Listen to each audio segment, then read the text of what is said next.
Continuing with the extraction of metals, we can see one extraction in detail, that is the extraction of aluminium.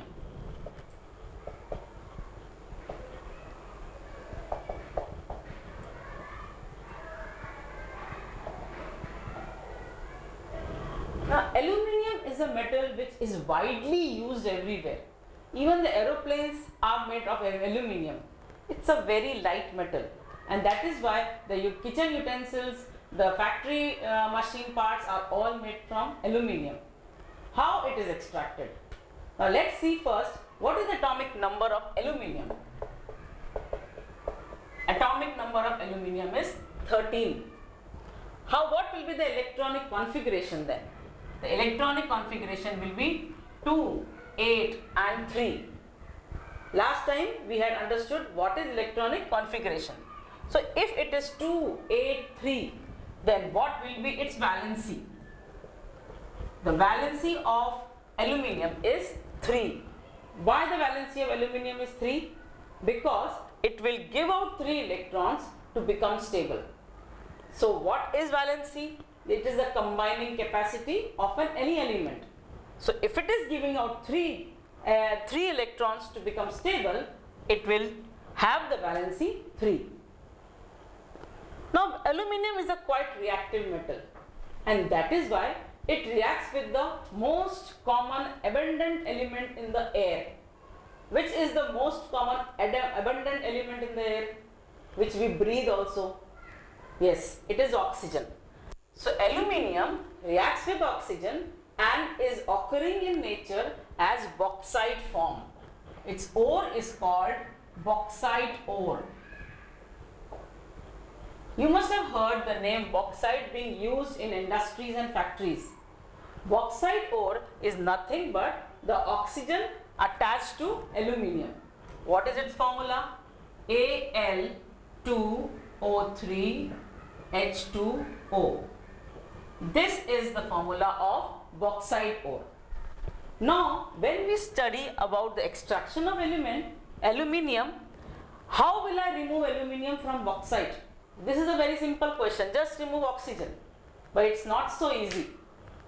Aluminium oxide in bauxite is only 30 to 70%. Then what is the rest thing made up of? The rest thing is all impurity. What sort of impurity? It can be silica, that is SiO2. It can be iron oxide, Fe2O3. It can be sand. It can be gravel.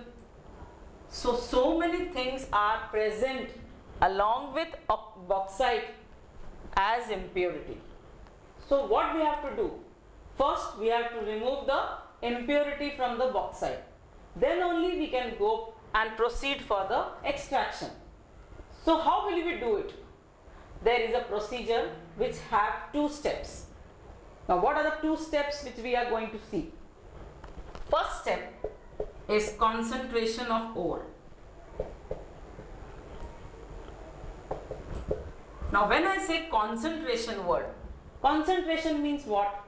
It is nothing but increasing the percentage of oxide and removing all the impurities. So this is how we are going to concentrate the ore. How we will do it? Now what is the use? Can we just wash it? If I pour water over it, what will happen? Water we may just take sand and gravel with it, but the silica and iron oxide will stay there like that. So there is one process which is followed, which is called as Bayer's process.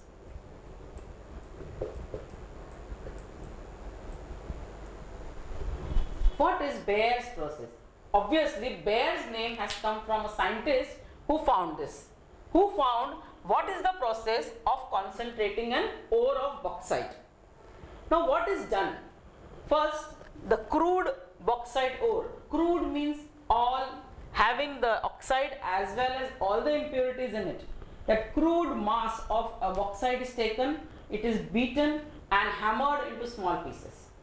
And then it is mixed with, First it is crushed, that means hammered into pieces, then it is mixed with caustic soda.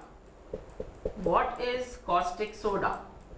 It is nothing but sodium hydroxide.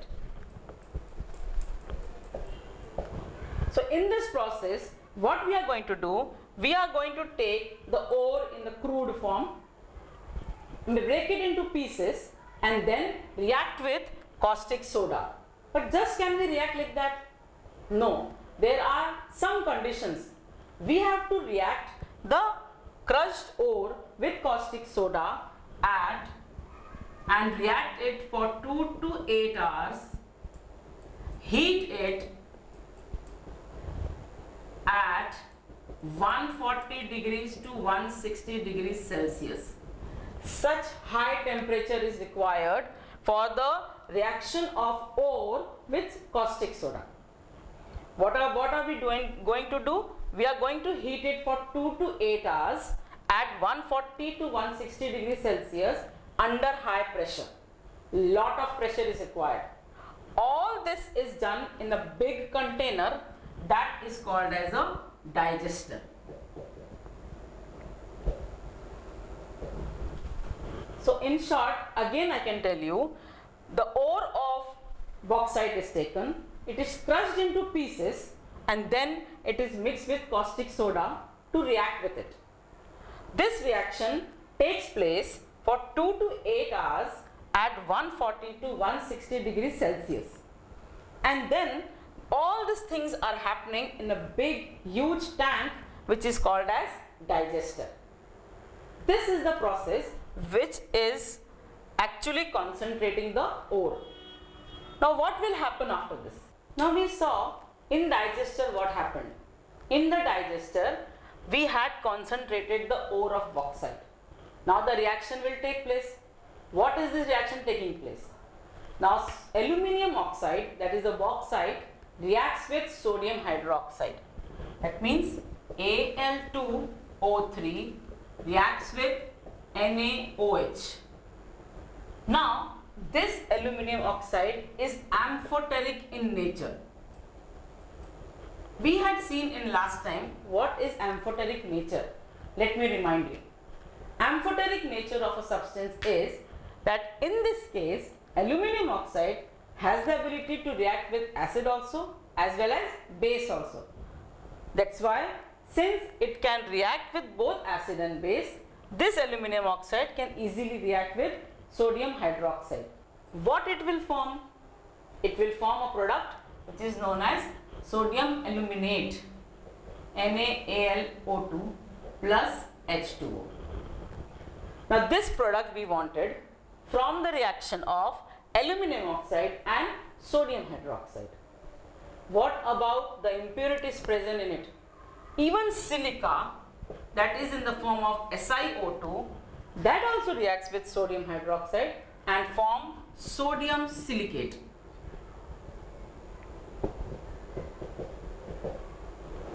Here it forms sodium aluminate.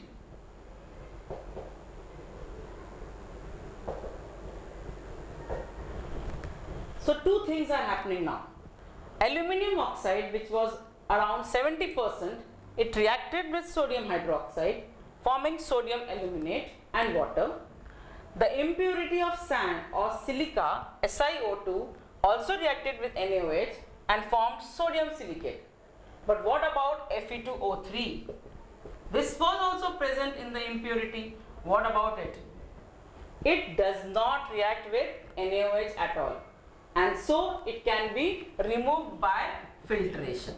We have to filter it and remove Fe2O3 from the solution. We saw that sodium aluminate is formed. Now what is the next step? We want to get a very concentrated aluminium oxide from it. So there must be next process. This sodium aluminate will be diluted further. Now what is dilution? Dilution is nothing but adding of water to it, more water to it. And this reaction was taking place at 140 degrees Celsius.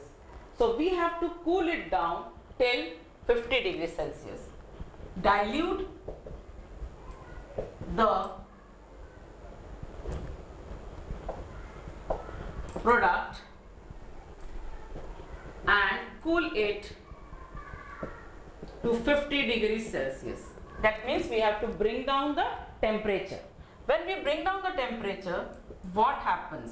NaAlO2 plus H2O gives out NaOH plus AlOH thrice.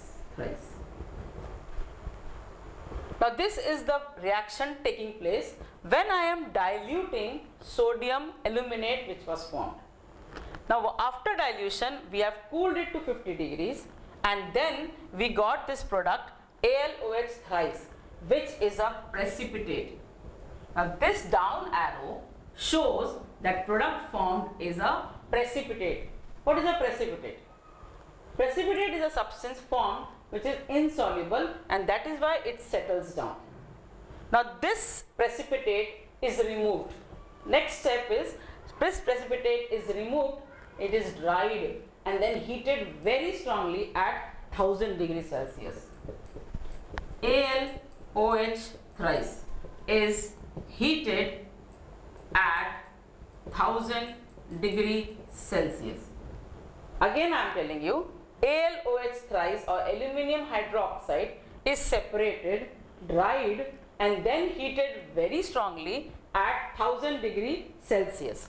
Then it forms Al2O3 plus H2O and this is called as alumina, which is very pure form of oxide.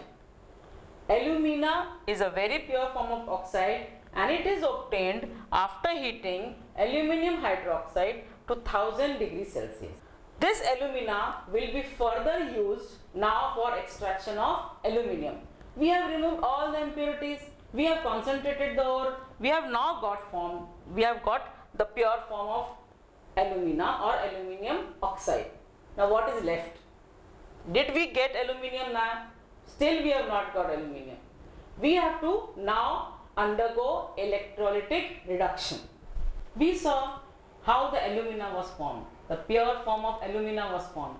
Now from the alumina we have to take out the aluminium in its purest form. What to do? There is one process called electrolytic reduction of aluminium. We have to follow that electrolytic reduction. Here we take the molten state of alumina, that means it is a liquid state, and then it is made into an electrolyte in a steel container. I have drawn a steel container out. This is a steel container. Inside the electrolyte is filled up. Now what is electrolyte containing? Mainly alumina it is containing. Then the base of the steel tank is made up of carbon and this carbon is acting as a cathode. Now what is cathode? Cathode is a negative electrode. So the lining of the steel tank is acting as a negative electrode of carbon. Now where is anode? Anode is put in the form of bars of carbon like this and it is dipping in the electrolyte. Now these are also made from carbon but they are the anode, that is the positive electrode. This is the structure of the electrolytic reduction where the alumina is going to get finally extracted. This alumina has a very high melting point, around 2000 degrees Celsius. Melting point of alumina is 2000 degrees Celsius. So much heat to generate is difficult. Now what to do to reduce the heat? Now to reduce the heat so that the reaction takes faster, to reduce the heat or the melting point, we are going to add two products. They are cryolite and fluorospar. You don't have to know what it is, you only have to know the names of cryolite and fluorospar.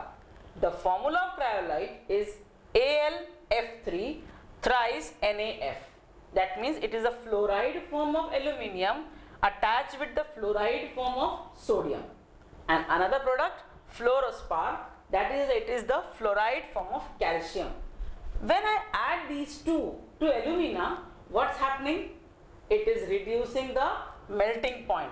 So the melting point is reduced to 1000 degrees Celsius. So that, what's the use of reducing the melting point? There is one important use, the rate of reaction will be faster. Now here the source of electricity is there. Here all the electric current is supplied. What happened when the electric current starts? When the electric current starts, now what is this alumina made up of? Al2O3, right? Now aluminium is the positive charge ion and oxygen is the negative charge ion. When I send the electric current through this setup, this aluminium will go towards cathode. Why? Because aluminium is a positively charged particle, it will go and get collected towards negative electrode. Now in this diagram, where is negative electrode? You have to see that I have made the base of the steel tank as carbon cathode or the negative electrode. So the aluminium, that is the positive charge, is going and getting collected near the base of the tank. Now do you think it will settle down or it will float in the electrolyte? It will settle down. Why? Because the aluminium is heavier than the alumina which we had taken. So here there is an outlet. Here there is an outlet for aluminium and all the aluminium can be collected from this base of the steel tank. Now aluminium is collected. What about oxygen part? Oxygen part is a negative ion and this negative ion is going and getting collected at the anode. Now where is anode? Anode are the vertical bars which are acting as a anode. All are made up of carbon. Now here the oxygen will get collected. Now since it is made up of carbon, what will happen? This carbon and oxygen reacts. So at anode, carbon and oxygen reacts, forming carbon dioxide. So you will see that these anodes have to be replaced every time when we use for the new alumina, as this anode get converted to carbon dioxide deposit. Now till now we saw the extraction of aluminium, and earlier we saw how the elements in the high reactivity series can be reduced and get into the pure form by electrolytic reduction. What about the elements present in the middle order? That means zinc, iron, lead, copper. Middle order or the elements present in the medium category, how are we going to extract them? Are they available in oxide forms? No. Why are they not available in oxide forms? Why sodium and potassium are available in oxide forms? Can anyone answer that? Because these elements in the higher up are very reactive, so they easily react with oxygen. But these elements, they are in the medium category. They are not so highly reactive, but their ores are found generally in the form of sulfides and carbonate ores. Sulfide ores means they must be attached with sulfur, and carbonate ores means they must be attached with the carbonate ion. For example, if I take zinc, zinc is available in sulfide ore also, and zinc is available in carbonate ore also. Now, how to extract zinc from these ores? Can I just remove sulfur like this? Can I just remove carbonate like this? No, it's not possible. With oxygen, it was very easy by using electricity. But here, it's very difficult to remove sulfur from zinc and carbonate from zinc. So what to do? Now, there is only one way: convert them into oxides. So it's easier for us to reduce that oxide. So how to convert them? Whether we can just remove sulfur and add oxygen? No. There is a process. In case of sulfur, we use a process which is called as roasting. All of you, do you know what is roasting? We roast many things in kitchen. What do we do in roasting? We are heating it with the abundant supply of oxygen, and that is why our things which we want to roast over the flame or the oven, it gets roasted. That means we are supplying large amount of oxygen. So this is what we are going to do in this. Zinc sulfide has to be converted to zinc oxide. And how it can be converted? This zinc oxide sulfide will be reacting with oxygen which is in abundant supply. We have to supply large amount of oxygen to zinc sulfide. When we supply large amount of oxygen to zinc sulfide, we can convert it into zinc oxide and sulfur dioxide. Now we got the oxide of zinc. Then once we get the oxide of zinc, it's easier to convert it into its elemental form. Now this is in the case of roasting. That means if it is a sulfide ore. But if it is a carbonate ore, what we will do? Carbonate ores cannot be roasted because it doesn't need oxygen. It has already oxygen attached to carbon. So what to do? Now there is a process for carbonate ores which is called as calcination. Is calcination same as roasting? No, there will be no difference then. We have to see what is the difference between calcination and roasting. Roasting was heating a ore in the large amount of oxygen, in the excess amount of oxygen. But calcination, here zinc carbonate does not need extra oxygen. So actually it doesn't need oxygen. So here zinc carbonate is heated very strongly in very less amount of oxygen. In the presence of very less amount of oxygen, zinc carbonate can be heated. When it can heated, it converts into zinc oxide plus carbon dioxide. So here we got the zinc oxide, here also we got the zinc oxide, by using two different processes. Why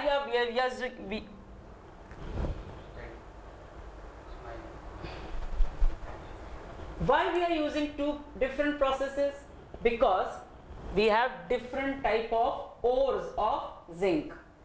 One of the ore is in sulfide form, one of the ore is in carbonate form. We have to convert them into oxide form. Why we have to convert them into oxide form? Because it's very easy to separate oxygen from the element rather than separating sulfur or carbonate. So this is the reaction which is followed, roasting and calcination. We saw how roasting and calcination can convert sulfide ore and carbonate ore to zinc oxide. So we got now zinc oxide. Now how to separate this oxygen from zinc? There was a process which we had done earlier by reducing it with a reducing agent. Now what is a reducing agent? An agent which can remove oxygen from any compound. That is called as reducing agent. So here in this case we are going to take carbon form in the form of reducing agent.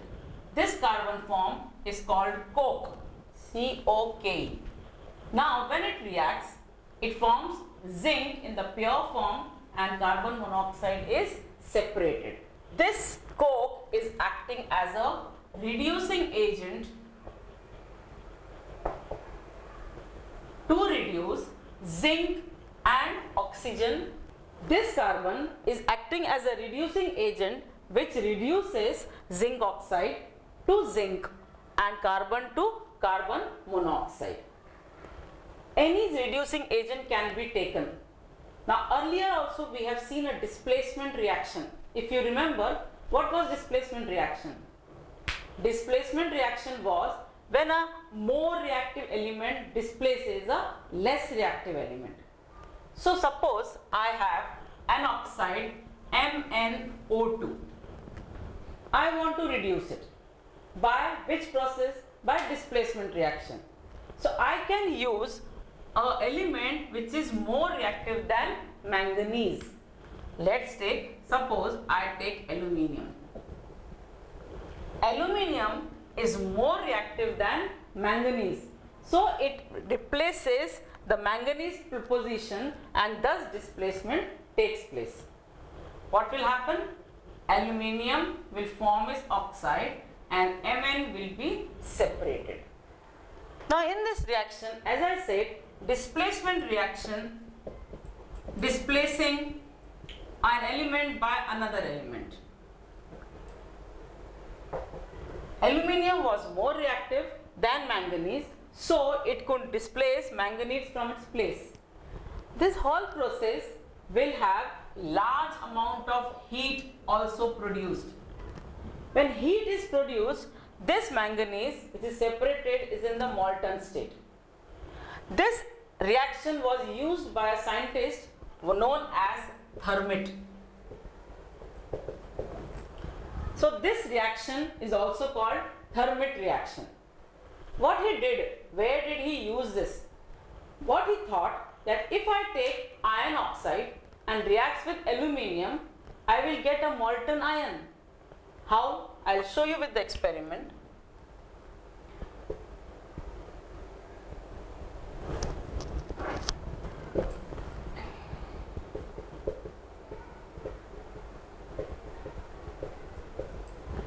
When he found out that Thermit, a scientist, he found out that if he reacted aluminium with iron oxide, he could displace aluminium in the place of iron, and thus he foresaw that Al2O3 was formed and Fe was separated with large amount of heat, and this iron was in the molten state. Molten state means it was in the liquid state. What he used this liquid iron for, do you know? He used it for repairing the cracks in the railway tracks. In the railway tracks, because of many trains being passed over it, sometimes cracks are developed. So what he did, when he came to know about this reaction, he took this molten iron and poured it over the cracks, and this was used for many years for just repairing the cracked railway tracks. This is about the metals in the middle order.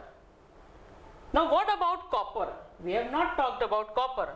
What about copper? Copper is also available in sulfide form. Now we saw how zinc and iron can be separated from its sulfide ores. What about copper? Copper can be available in free state also, and copper can be available in sulfide state also. So the copper sulfide Cu2S ore is available in nature. Now what to do with this sulfide ore? Can I just separate sulfide again? No. It's very difficult to separate sulfide from copper. So again the process of roasting has to be done. Large amount of oxygen is provided for this reaction.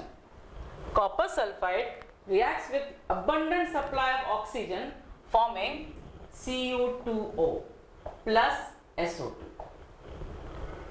Now this Cu2O, that is copper oxide, is formed. Continuous reaction goes on. Continuous reaction goes on, and this Cu2O goes on reacting with Cu2S.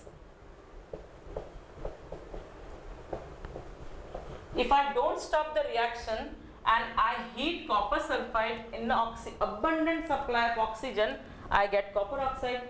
This copper oxide continuously goes on reacting with copper sulfide and form finally copper and sulfur dioxide.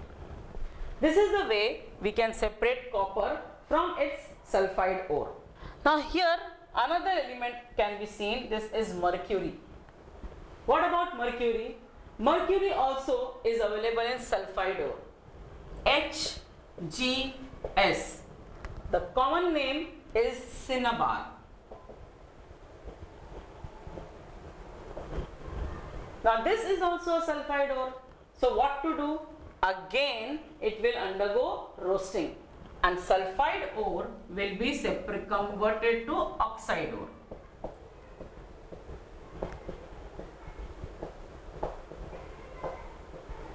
So HgO is formed. This HgO is the oxide form of mercury. Once I get this HgO, simply go on heating and Hg and oxygen can be separated.